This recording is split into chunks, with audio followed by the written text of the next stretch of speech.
origen es en Francia, en el siglo pasado, sencillamente. No nos vamos a dedicar al aspecto histórico, pero solo quiero que tengan conocimiento que es Francia, allí se origina este movimiento como expresión del derecho colectivo del trabajo. Pues bien, hay ciertas características de la huelga, ciertas características. En principio, es un hecho colectivo, pues la huelga debe de estar conformada por un determinado número de trabajadores. Además de ello, otra característica es que existe un acuerdo de voluntades. Ese acuerdo de las voluntades es para abstenerse a trabajar. Y lo importante de esa abstinencia de trabajar es que debe estar libre de toda coacción, intimidación, amenazas, ni existir ningún vicio en el consentimiento. Voluntariamente, sin esos aspectos intimidatorios, miedos, amenazas, voluntariamente dejan de trabajar. Además de ello, la huelga conlleva un elemento compulsivo, es decir, la huelga ejerce presión al patrón para aceptar determinadas peticiones del sindicato que está en huelga. La huelga es exclusiva de un sindicato que ejerce la presión respectiva. Y la finalidad de la huelga es obtener beneficios en el ámbito laboral y defender intereses socioeconómicos de los trabajadores sindicalizados. Y como ya hemos explicado en otras oportunidades, los beneficios que obtienen los trabajadores sindicalizados se extienden a aquellos trabajadores que no están sindicalizados. Prácticamente todos los trabajadores de la empresa son beneficiados. De conformidad con el artículo 239 del Código de Trabajo, que regula el tema de la huelga, 239, la huelga es la suspensión y el abandono temporal del trabajo en una empresa de forma pacífica por parte de los trabajadores.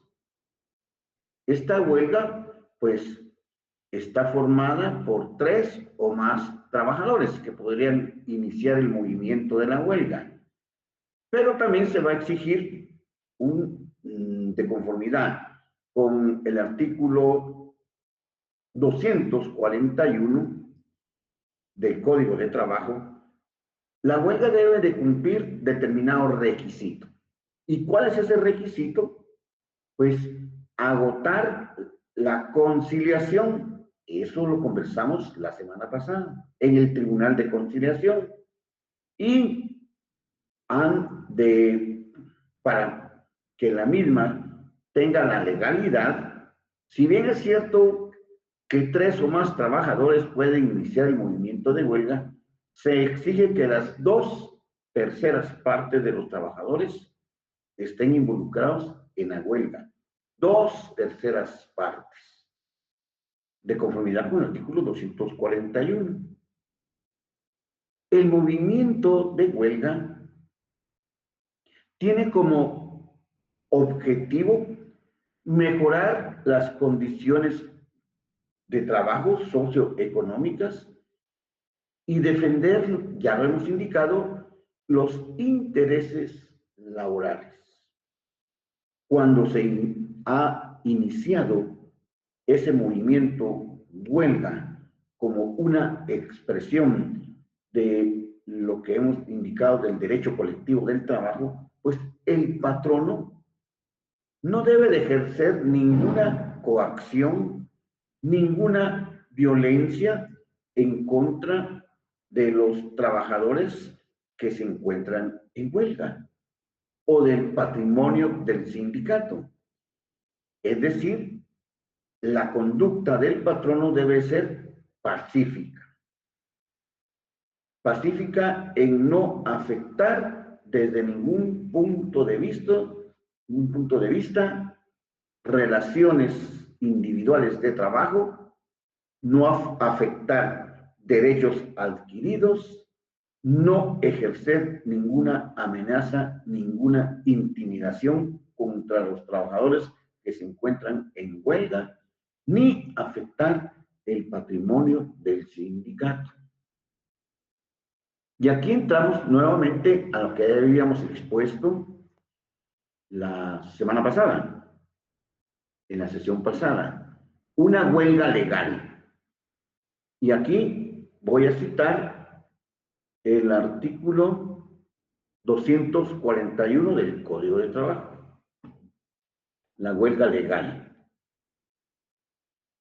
Pues bien, para que una huelga sea legal, se deben de cumplir todos los requisitos que exige el Código de Trabajo. Una huelga legal se deben de cumplir todos los requisitos de forma. Y una de esas formalidades es el agotar el procedimiento de la conciliación en el Tribunal de Conciliación. Ya esto lo hemos repetido en varias oportunidades. Y otro requisito es que en el movimiento de la huelga, para que sea legal, la conciliación, número 1.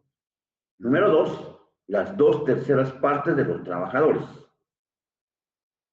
Y número 3, no se incluye a trabajadores de confianza o bien al representante del patrón. Con esos 3 requisitos, conciliación, 2/3 partes, y que no estén involucrados en el tema huelga, trabajadores de confianza del patrón, ya podemos referirnos a que existe una huelga legal. En ese sentido. Y entonces, de conformidad con el artículo 242 de nuestro Código de Trabajo, vamos entonces a solicitarle al juez. Lo primero que solicitamos al juez es que establezca que la huelga es legal. No se llegó a ninguna solución al conflicto laboral.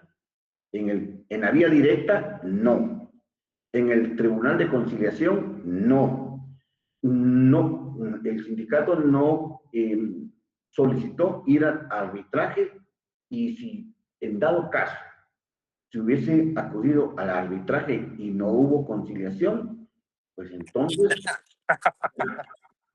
en las 3 instancias, por favor, maestro César, si fuera tan amable, el audio, gracias. Entonces, en todas esas instancias, el arreglo directo, ni en la conciliación, ni en el arbitraje, se solucionó el problema. Se acude a la huelga y lo primero que se solicita al juez de trabajo y previsión social es que se establezca que es legal la huelga. Ya lo dije por qué, los 3 requisitos.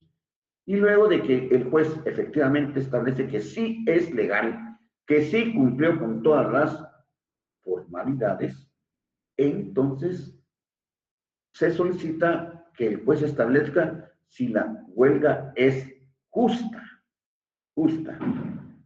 de conformidad con el artículo 242 de nuestro Código de Trabajo. Entonces, para que una huelga sea justa, los hechos, es decir, el conflicto que existe es imputable al patrón. En este sentido, la parte patronal incumplió con las condiciones establecidas en los contratos individuales, o bien en el contrato colectivo de trabajo, o el patrono incumple con ciertas obligaciones de él, como en calidad de patrono, obligaciones establecidas en el pacto colectivo de condiciones de trabajo. Es decir, el patrono tiene obligaciones en los contratos individuales, en el contrato colectivo, en el pacto colectivo, y esas obligaciones las incumple. Por esta razón, le es imputable al patrono las causas de la huelga. Además de ello, otra causal para que la huelga sea justa es porque el patrono se está negando injustificadamente a celebrar el pacto colectivo de condiciones de trabajo y a otorgar mejoras económicas a los trabajadores cuando sí se tienen las posibilidades.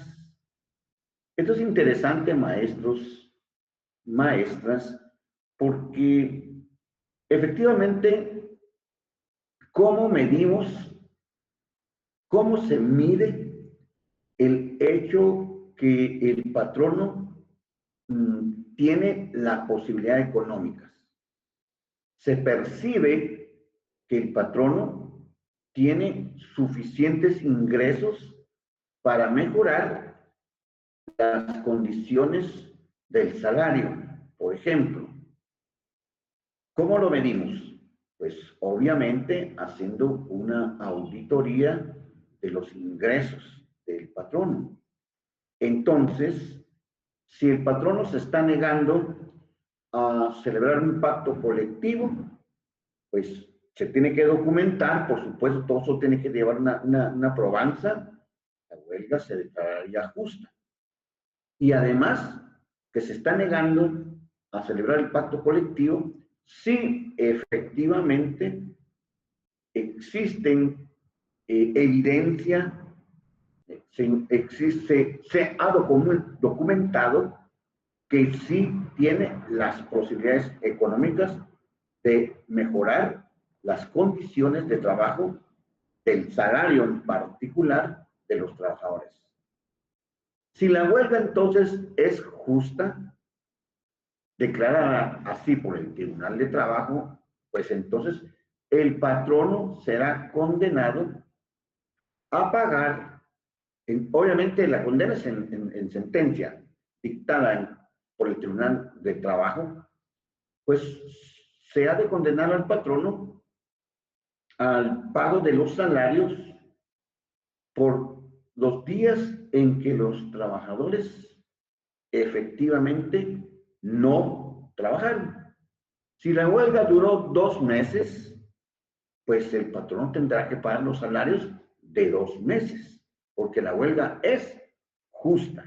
Y cuando, reitero, cuando expongo que una huelga es justa, no son los requisitos de forma los que califica el juez, sino que son analizar los derechos sustantivos de carácter laboral vulnerados por el patrono.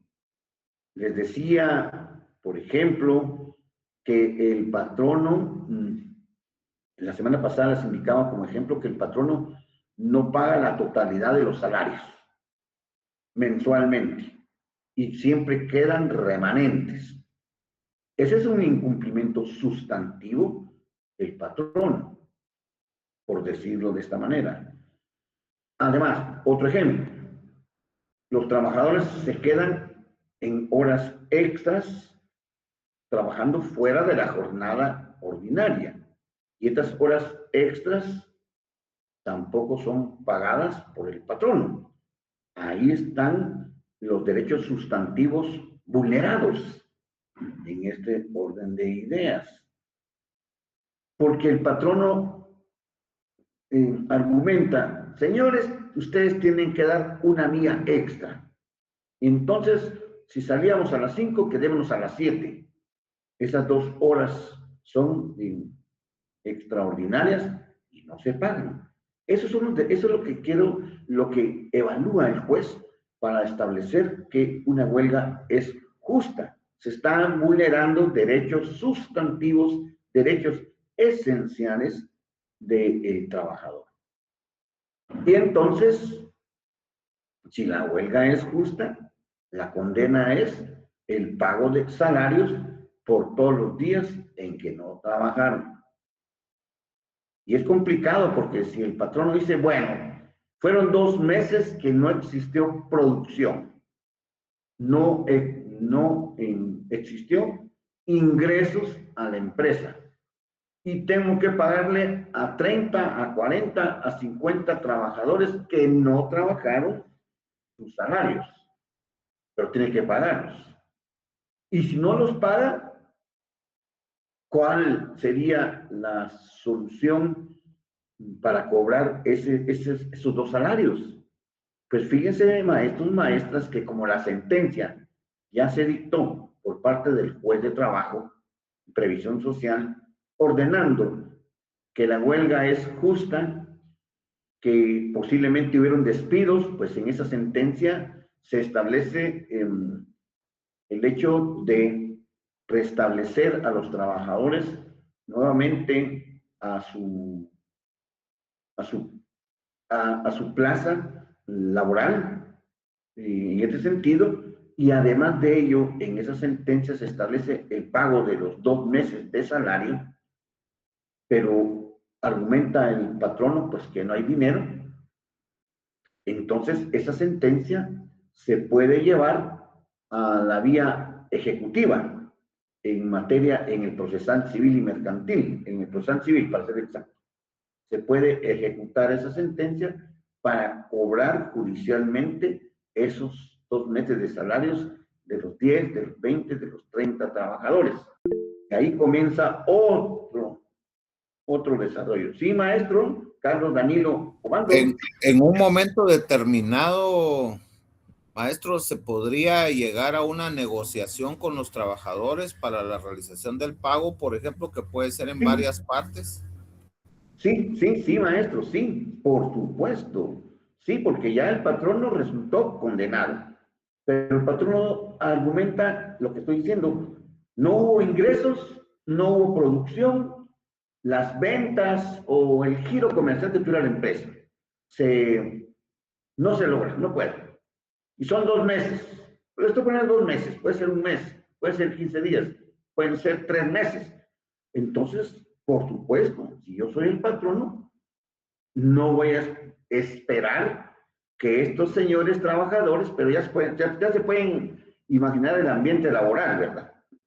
Negativo, totalmente, negativo, de total desconfianza. Pero bueno, tengo que continuar. Así surgió el tema. Y entonces, sí, pueden decir, señores, yo tengo que pagarles 2 meses de salario de la sentencia. No hay fondos.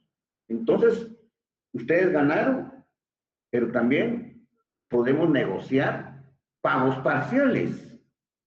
Y efectivamente se puede negociar. Y entonces, si vamos a negociar los pagos parciales, llamamos a un delegado de la Inspección General de Trabajo, se le exponen los antecedentes, obviamente una copia certificada de la sentencia y que a presencia se recuerdan del arreglo directo, que se los he hablado infinidad de veces. Eso es lo que me está hablando el maestro Carlos Danilo. Entonces, como que si regresamos de cero nuevamente, porque ahora el conflicto es, no hay dinero para pagar salarios. Fíjense que ese es el conflicto. Se hizo huelga, se hizo de todo, está bien, aceptamos lo que ellos querían y ganó la parte trabajadora. Y tu servidor como patrono condenado. Ahora regresamos a otro conflicto. No hay dinero y nos vamos al arreglo directo. Y se recuerda que en el arreglo directo podemos establecer, llamar a un amigable componedor. Pues bien, en el arreglo directo de la negociación del pago de salarios, llamamos a la Inspección General del Trabajo y decimos al inspector, señor, vamos a llegar a un acuerdo, ya lo tenemos, entonces como patrono, como empresa, vamos a estar pagando determinado porcentaje durante ciertos meses para solventar el pago de los salarios caídos, como se suele decir. Y el inspector toma nota, facciona el acta y eso ya queda copia en Inspección General del Trabajo de nuestro arreglo directo de pagos parciales de los salarios caídos durante la huelga de los trabajadores. Así. Ahora, si es una línea dura de los trabajadores que dicen, señor, a mí me debe 2 meses, hagamos este ejercicio hipotético. Los trabajadores, 20 trabajadores, digámosle así, 20. De estos 40 trabajadores, voy a poner 40, 20 dicen, yo me quedo en la empresa trabajando, porque es complicado conseguir trabajo, y sí quiero un arreglo de mis pagos y yo me quedo trabajando. En tanto que los otros 20 dirán, no, yo me retiro de la empresa, pero no hay dinero, pero yo me retiro de la empresa. Entonces, estos 20 trabajadores toman la sentencia y acuden a un juzgado civil para iniciar un juicio ejecutivo de cobro de los salarios. Y el juicio ejecutivo, maestro, que no, me parece que sí, ya ustedes estudiaron el procesal civil, pero en palabras sencillas, el juicio ejecutivo es para cobrar judicialmente ese dinero en concepto de salarios. Y si no existe el dinero, viene el embargo de los bienes y lo más grave es el remate de determinados bienes de la empresa. Pero ese es otro tema, otra historia que es complicado en materia civil. El tema es que de alguna forma se tiene que pagar los salarios. Ahora bien, si la huelga se declara ilegal, obviamente, pues en este sentido, fíjense que es interesante. Habíamos dicho que la huelga es legal si cumple una serie de requisitos, pero el juez, al calificar estos requisitos, establece que la huelga incumplió con uno de ellos. Y uno de ellos es acudir a la vía directa. No pasaron por la vía directa, por decirlo así. El número de los trabajadores no es el de las 2/3 partes, sino que sencillamente solo 10 trabajadores, por decirlo así, de 50 o 60 trabajadores de la empresa. Entonces el juez dice, bueno, esta huelga es ilegal. Y el hecho que se declare la huelga ilegal no afecta derechos adquiridos, derechos adquiridos previamente al tema huelga. Un derecho adquirido. Les voy a comentar un tema bien interesante. El día de mañana, día domingo, es el día de las secretarias. Y el concepto secretaria, históricamente, y hablando del aspecto de género, siempre hace alusión a la mujer secretaria, que coadyuva con su profesión como secretaria a gerentes, a representantes legales y en todas las empresas e instituciones del Estado. Pues bien, ese derecho humano adquirido por ser género mujer, aplicándole el principio evolutivo de los derechos humanos, se extendió en muchas empresas e instituciones en el sentido de indicar que se otorga licencia con goce de salarios por el hecho de el día de mañana, que mañana es 26 de abril, 26 de abril, el día de la secretaria. Y ese beneficio se extiende oigan bien, a todas aquellas personas que ejercen la función secretarial. Y ustedes, maestros, maestras, saben que hoy en día, por decirles un ejemplo, que existe el secretario del Ministerio de Trabajo, hombre, y así, ahora ya se extiende a hombres y mujeres ese beneficio.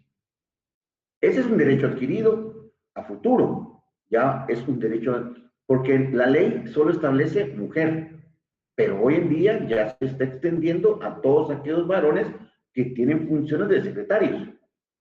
Y ya eso constituye un derecho adquirido. Y entonces, si la huelga es ilegal, si la huelga es injusta y prácticamente pierde el juicio el sindicato, esa pérdida legal ante el juez de trabajo no afecta los derechos adquiridos desde ningún punto de vista. Y de conformidad con el artículo 243 del Código de Trabajo, ¿quiénes no pueden realizar una huelga? Pues bien, quienes no pueden realizar esa huelga son las empresas de transporte mientras están en tránsito. Esto significa que si un bus de pasajeros, se los voy a decir así, de aquí, de Guatemala, se dirige a Petén, por ejemplo, y llegando por el Progreso, les voy a decir un absurdo, por si saliendo de la ciudad, pues, la ciudad capital, llaman al piloto y dicen, mira, ahorita nos declaramos, ya estamos declarados en huelga, la huelga es legal, vos, le dicen al piloto, desde acá de la ciudad, un día lunes, un día martes, el juez ya nos notificó, la huelga es legal. Pero eso no significa entonces que el transporte ha de parar en la carretera y decir, señores, estamos en huelga y disculpen, bájense. Eso no está permitido. Las empresas de transporte, mientras estén en tránsito, ellos tienen que llegar a su destino, cumplir con esa ahí en adelante, pues ya ellos sabrán. A ver, Edwin Arenas, buenos días. Sí, ¿qué tal, licenciado? Buenos días. A la Sí, eso orden. no implicaría que utilizaran otro tipo de estrategias, como decir que el autobús se descompuso y pararse un buen rato, ¿verdad? Sí, responsabilidad. Mire, muy buenas observaciones, pues, bueno, si lo hacen así, pues, ¿qué podemos hacer, verdad? Que ya el otro diga, bueno, estamos en huelga, ¿para qué me voy a estar Petén? Aquí me quedo. En teoría, lo estoy explicando, el artículo 243 establece eso, pero por supuesto, yo le tomo la palabra a usted con esa suspicacia de decir, bueno, se descompuso algo, señores, aquí nos quedamos. También no pueden no pueden entrar en huelga los trabajadores de hospitales, quienes prestan los servicios de energía eléctrica y de telecomunicaciones. Como dice el maestro muy sabiamente, ¿no? Por supuesto, la ley indica un tema y nos sucede otro. También todos aquellos trabajadores que trabajan en empresas de servicios del agua potable y las fuerzas de seguridad del Estado. Ni el Ejército, ni la Policía Nacional Civil y todas sus secciones tienen total prohibición para el tema de una huelga. Entonces, como ven, el tema hasta aquí del artículo 243 nos quedamos, maestros. Y ahorita me voy a referir puntualmente a las preguntas y temas de nuestro examen para hacer una retroalimentación. Bueno, veamos. En la sesión 7, cuando se inició, hablamos de la asociación profesional. La asociación profesional es una modalidad de sindicato. El sindicato es una asociación profesional. Esa es la respuesta correcta. Además de ello, la asociación profesional está integrada por, pues, profesionales. Sería una respuesta. Obviamente que hay trabajadores, pues hay trabajadores de oficio, técnicos, el trabajo técnico, pero también por profesionales. Eso sería nuestra respuesta. ¿Y cuál es el objetivo?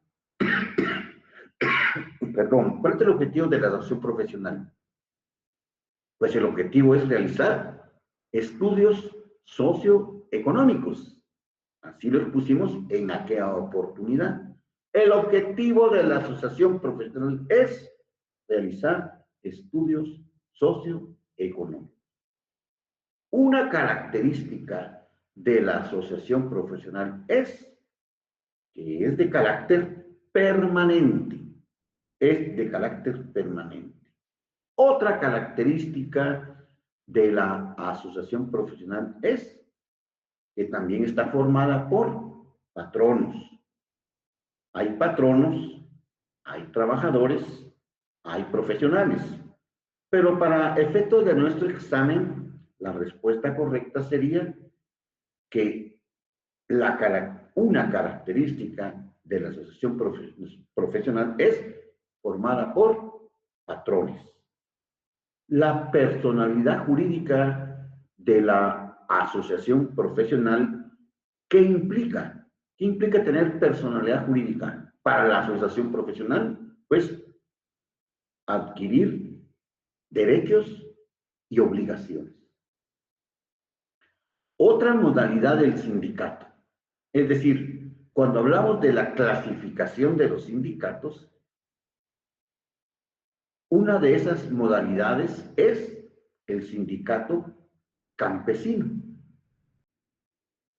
Además de ello, una forma de sindicato de trabajadores del... A ver, lo voy a explicar. La pregunta sería, forma de sindicato de trabajadores de un mismo giro comercial. ¿Qué tipo de sindicato es aquel que tiene un mismo giro comercial? Pues es el sindicato de empresa. De empresa. Esa sería nuestra respuesta en cuanto al giro comercial. Luego nos remitimos a la sesión 8, cuando se conversó lo siguiente. Vamos a ver. ¿En qué texto se indica que el Estado debe fijar normas obligatorias para empleadores y trabajadores en contratos colectivos de trabajo en un beneficio común? ¿En qué texto se establece esa obligación estatal? La respuesta sería en la Constitución de Guatemala. El convenio del derecho de sindicalización y negociación colectiva corresponde al organismo internacional llamado OIT. Esa es la respuesta. Oigan bien, el convenio, así se titula, el convenio del derecho de sindicalización y de negociación colectiva, lo elaboró ¿qué organismo internacional? La OIT. También hablamos en aquella oportunidad que los estados deben de adoptar medidas adecuadas para estimular entre trabajadores y patrono el uso de los procedimientos de negociación. ¿En qué texto se establece esa obligación del Estado? Pues en el convenio 98 de la OIT. 98 de la OIT. Asimismo, número de copias o de ejemplares en que se suscribe un convenio colectivo de trabajo. ¿Qué número de copias? Pues la respuesta es 3 ejemplares, 3 copias en este sentido. A ver, los representantes del sindicato que han de celebrar un contrato colectivo de trabajo podrán actuar si demuestras que tienen personería jurídica. La respuesta. Sí, el representante del sindicato tiene que tener personería jurídica para poder celebrar un contrato colectivo de trabajo. En este sentido. En la clase número 9, pues ya nos referimos a que la persona que puede participar en un sindicato, ¿qué calidad debe de tener? Pues debe ser, la respuesta es, guatemalteco por nacimiento. Por nacimiento. El Estado debe de adoptar medidas para estimular y fomentar entre los trabajadores y los patrones las negociaciones de un pacto colectivo de trabajo. ¿En qué normativa se establece lo que he expuesto anteriormente? En otras palabras, así sería la pregunta. El Estado tiene una obligación. Debe de estimular, debe de fomentar, tanto entre trabajadores y patrones, negociaciones del pacto colectivo de trabajo. ¿En qué normativa se establece esta obligación? Pues la respuesta es en el convenio de la OIT número 98. Tómenlo en cuenta, maestros. Convenio OIT 98.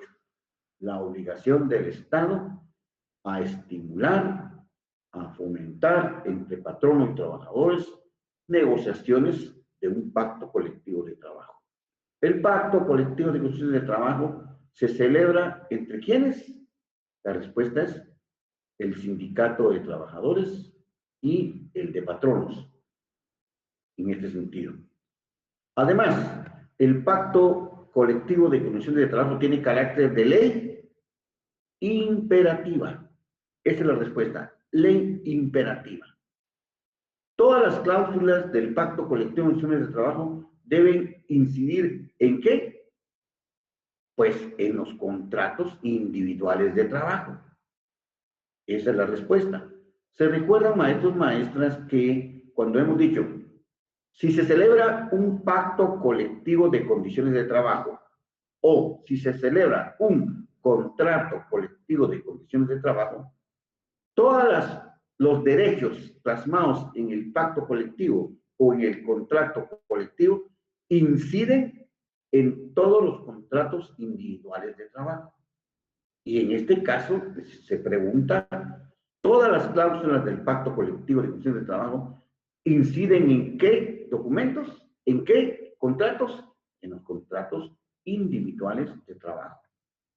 Si el pacto colectivo de trabajo no se extiende en 3 ejemplares, ¿qué efecto produce? Pues es nulo de pleno derecho. Ahí está la respuesta. Nulo de pleno derecho, en este sentido. Y posteriormente, la semana pasada, hablamos del Tribunal de Conciliación. Entonces, una pregunta sería, previo a acudir al Tribunal de Conciliación, se debe de resolver el conflicto laboral en el arreglo directo. Esa es la respuesta. Arreglo directo. Todo conflicto laboral susceptible de una huelga o de un paro implica entregarle al juez un pliego de peticiones laborales. Esa es la respuesta que en la semana pasada estudiamos. Desde que el juez laboral recibe el pliego de las peticiones del patrón de trabajadores, se considera planteado que el conflicto laboral, que ya lo estudiamos la semana pasada, y la edad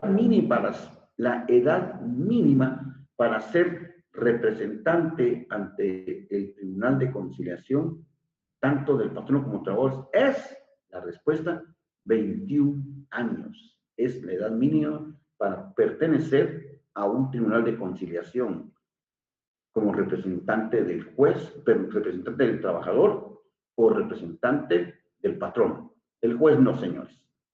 El concepto huelga surgió ¿en qué país? En Francia, acabamos de decir hace un momento. El conflicto huelga implica por parte de los trabajadores el abandono del trabajo.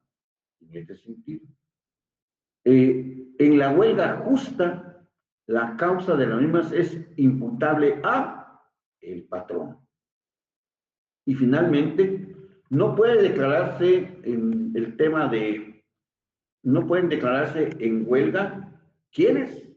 Las fuerzas de seguridad del Estado, es la respuesta. Bueno, maestros, entonces, hasta aquí llegamos. El sábado entrante no tenemos actividad, ustedes tienen examen.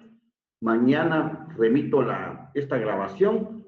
Les deseo éxitos, buen provecho, feliz fin de semana. Y en estos instantes vamos a detener la grabación correspondiente para los efectos de que ustedes ya tengan la copia respectiva.